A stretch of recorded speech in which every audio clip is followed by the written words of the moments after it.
திருவள்ளூர் மாவட்டம் மிட்னமல்லி என்னும் பகுதியில் கடந்த 30 ஆண்டுகளுக்கும் மேலாக கேரளாவை பூர்வீகமாக கொண்ட சித்த மருத்துவர் சிவன் நாயர் என்பவர் மருத்துவம் பார்த்து வந்துள்ளார். இவரது மனைவி பிரசன்னா குமாரி என்பவர் ஓய்வு பெற்ற மத்திய அரசு பள்ளி ஆசிரியை என கூறப்படுகிறது.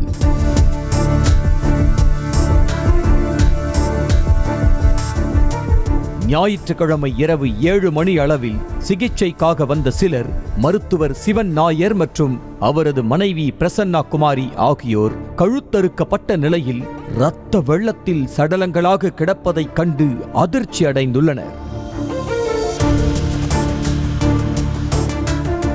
தகவலின் பேரில் விரைந்து வந்த முத்தா புதுப்பேட்டை போலீசார் உடலை மீட்டு கீழ்ப்பாக்கம் அரசு மருத்துவமனைக்கு அனுப்பி வைத்தனர்.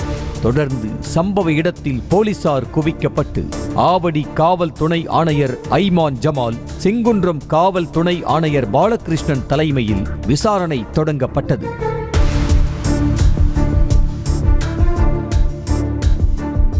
மோப்பனாய் உதவியோடு தடயங்களை சேகரித்த போலீசார் கொலை நடந்த இடத்திலிருந்து செல்போன் ஒன்றை கண்டெடுத்துள்ளனர். அது ராஜஸ்தான் மாநிலத்தைச் சேர்ந்த மகேஷ் என்பவருக்கு சொந்தமானது என்றும் அவர் குன்றத்தூர் பகுதியில் இருப்பதையும் போலீசார் கண்டுபிடித்தனர். குன்றத்தூர் சென்று மகேஷை கைது செய்த போலீசார் கொலைக்கான காரணம் குறித்து விசாரித்தனர்.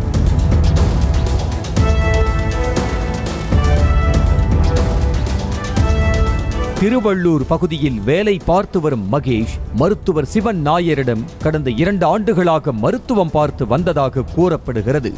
இதில் பல முறை சிகிச்சை மற்றும் மருந்து மாத்திரைகளுக்கு மகேஷ் பணம் வழங்காமல் பாக்கி வைத்து வந்த நிலையில் ஞாயிற்றுக்கிழமை மாத்திரைகள் வாங்க வந்த மகேஷிடம் மருத்துவர் சிவன் நாயர் பண பாக்கிகளை செட்டில் செய்யுமாறு வலியுறுத்தி உள்ளார்.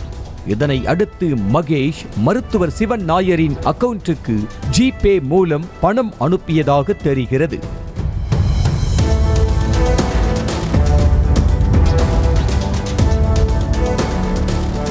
மூன்று முறை ஜிபே மூலம் மகேஷ் பணம் அனுப்பியும் அது மருத்துவர் சிவன் நாயரின் அக்கவுண்டில் வரவு காட்டாததால் பணத்தை கொடுத்துவிட்டு இடத்தை விட்டு வெளியேறுமாறு மருத்துவர் சிவன் நாயர் கடுமை காட்ட இருவருக்கும் இடையே மோதல் ஏற்பட்டுள்ளது. ஒரு கட்டத்தில் ஆத்திரமடைந்த மகேஷ் மருத்துவர் சிவன் நாயரை கத்தியால் கழுத்தை அறுத்து கொலை செய்ததாகவும் இதை தடுக்க வந்த அவரது மனைவியையும் அதே பாணியில் கழுத்தை அறுத்து கொலை செய்ததாகவும் விசாரணையில் தெரிய வந்துள்ளது. ஆனாலும் கூட கொலைக்கு உண்மையில் ஜிபே தகராறுதான் காரணமா அல்லது வேறு ஏதேனும் காரணம் உள்ளதா என போலீசார் விசாரணை நடத்தி வருகின்றனர். செய்திகளை உடனுக்குடனும் துல்லியமாகவும் தெரிந்து கொள்ள சப்ஸ்கிரைப் பண்ணுங்க.